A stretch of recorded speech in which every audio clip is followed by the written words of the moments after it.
जय श्री कृष्ण। श्रद्धावान सुयश्च शृणुयादपि यो नरः सोऽपि मुक्तः शुभां लल्लोकान् प्राप्नुयात् पुण्यकर्मणाम्। अध्याय 18 श्लोक 71। व्याख्या। श्रद्धावान सुयश्च पुण्य कर्मणाम। गीता की बातों को जैसा सुन ले उसको प्रत्यक्ष से भी बढ़कर पूज्य भाव सहित वैसा का वैसा मानने वाले का नाम श्रद्धावान है। वक्ता जिस विषय का प्रतिपादन करता है उस विषय में वह बिल्कुल निसंदेह न हो, इसे भ्रम कहते हैं। वक्ता विवेचन में आलस्य, उपेक्षा, उदासीनता, तत्परता की कमी, लोग समझे या न समझे इसकी बेपरवाह करता है, इसे प्रमाद कहते हैं। वक्ता की रुपये, पैसे, मान, बढ़ाई, आदर, सत्कार, सुख, आराम आदि लौकिक पारलौकिक कुछ भी पाने की इच्छा है, इसे लिप्सा कहते हैं। और वक्ता जिन इंद्रियां, मन, बुद्धि, वाणी आदि से अपने भाव प्रकट करता है उन करणों में पटुता, कुशलता नहीं है और वह श्रोता की भाषा, भाव, योग्यता को नहीं जानता, इसे करणा पाटव कहते हैं। और इन बातों में कहीं भी किसी भी विषय में किंचित मात्र भी कमी न देखने वाले का नाम अनसुया है। ऐसा श्रद्धावान और दोष दृष्टि से रहित मनुष्य गीता को केवल सुन भी ले तो वह भी शरीर छूटने पर संपूर्ण पापों से मुक्त होकर पुण्य कार्यों के शुभ लोकों को प्राप्त कर लेता है। यहाँ 2 बार अपिपद देने का तात्पर्य है कि जो गीता का प्रचार करता है, अध्ययन करता है, उसके लिए तो कहना ही क्या है, पर जो सुन भी लेता है वह मनुष्य भी शरीर छूटने पर शुभ लोकों को प्राप्त हो जाता है। मनुष्य की वाणी में प्रायः भ्रम, प्रमाद, लिप्सा और करणा पाटव ये 4 दोष होते हैं। अतः मनुष्य की वाणी सर्वथा निर्दोष नहीं हो सकती, परंतु भगवान की दिव्य वाणी में इन चारों में से कोई भी दोष नहीं रह सकता, क्योंकि भगवान निर्दोषता की परावधि है। अर्थात भगवान से बढ़कर निर्दोषता किसी में कभी होती ही नहीं। इसीलिए भगवान के वचनों में किसी प्रकार के संशय की संभावना ही नहीं है। अतः गीता सुनने वाले को कोई विषय समझ में कम आए, विचार द्वारा कोई बात न जचे तो समझना चाहिए कि इस विषय को समझने में मेरी बुद्धि की कमी है, मैं समझ नहीं पा रहा हूँ। इस भाव को दृढ़ता से धारण करने पर असूया दोष मिट जाता है। भगवान में अत्यधिक श्रद्धा, विश्वास पूर्वक भक्ति होने पर भी असूया दोष नहीं रहता। चैतन्य महाप्रभु का एक भक्त था, वह रोज गीता का पाठ करते हुए मस्त हो जाता था, गदगद हो जाता था और रोने लगता था। वह शुद्ध पाठ नहीं करता था, उसके पाठ में अशुद्धियाँ आती थी। उसके विषय में किसी ने चैतन्य महाप्रभु से शिकायत कर दी कि देखिए प्रभु, वह बड़ा पाखंड करता है, पाठ तो शुद्ध करता नहीं, रोता रहता है। चैतन्य महाप्रभु ने उसको अपने पास बुलाकर पूछा, तुम गीता का पाठ करते हो तो क्या उसका अर्थ जानते हो? उसने कहा, नहीं प्रभु। फिर पूछा, तो फिर तुम रोते क्यों हो? उसने कहा, मैं जब अर्जुन उवाच पढ़ता हूँ तो अर्जुन भगवान से पूछ रहे हैं, ऐसा मेरे को प्रत्यक्ष दिखता है, और जब मैं श्री भगवानुवाच पढ़ता हूँ तो भगवान अर्जुन के प्रश्नों का उत्तर दे रहे हैं, ऐसा मेरे को प्रत्यक्ष दिखता है।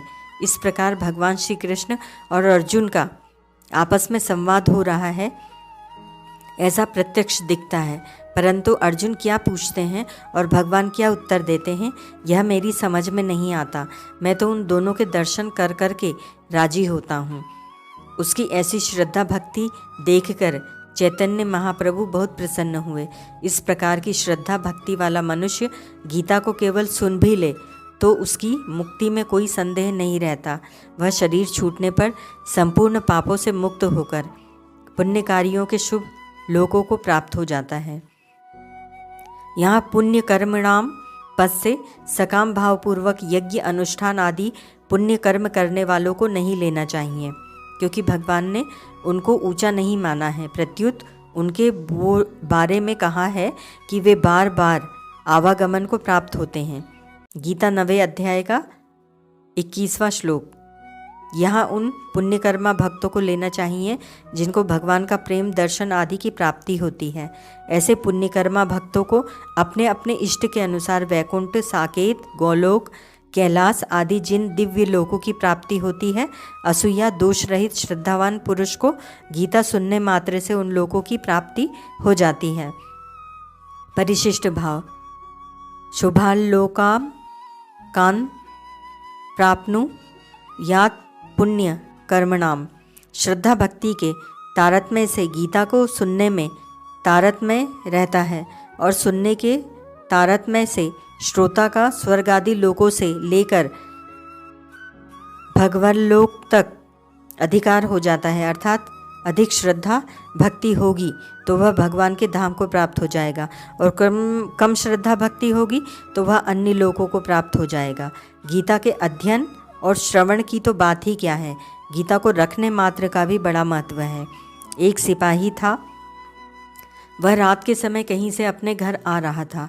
रास्ते में उसने चंद्रमा के प्रकाश में एक वृक्ष के नीचे एक सुंदर स्त्री देखी।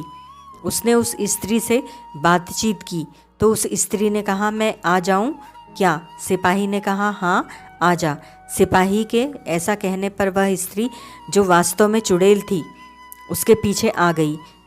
अब वह रोज रात में उस सिपाही के पास आती, उसके साथ सोती, उसका संग करती और सवेरे चली जाती।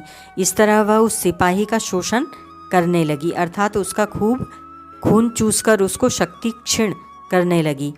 एक बार रात में वे दोनों लेट गए पर बत्ती जलती रह गई तो सिपाही ने उससे कहा कि तू बत्ती बंद कर दे। उसने लेटे लेटे ही अपना हाथ लंबा करके बत्ती बंद कर दी। अब सिपाही को पता लगा कि यह कोई सामान्य स्त्री नहीं है, यह तो चुड़ैल है। वह बहुत घबराया। चुड़ैल ने उसको धमकी दी कि अगर तू किसी को मेरे बारे में बताएगा तो मैं तेरे को मार डालूंगी। इस तरह वह रोज रात में आती और सवेरे चली जाती। सिपाही का शरीर दिन प्रतिदिन सूखता जा रहा था। लोग उससे पूछते कि भैया तुम इतने क्यों सूखते जा रहे हो, क्या बात है, बताओ तो सही। परंतु चुड़ैल के डर के मारे वह किसी को कुछ बताता नहीं था। एक दिन वह दुकान से दवाई लाने गया। दुकानदार ने दवाई की पुड़िया बांधकर दे दी। सिपाही उस पुड़िया को जेब में डालकर घर चला आया। रात के समय जब वह चुड़ैल आई तब वह दूर से ही खड़े खड़े बोली कि तेरी जेब में जो पुड़िया है उसको निकाल कर फेंक दे। सिपाही को विश्वास हो गया कि इस पुड़िया में ज़रूर कुछ करामात है, तभी तो आज यह चुड़ैल मेरे पास नहीं आ रही है। सिपाही ने उससे कहा कि मैं पुड़िया नहीं फेंकूंगा। चुड़ैल ने बहुत कहा पर सिपाही ने उसकी बात नहीं मानी।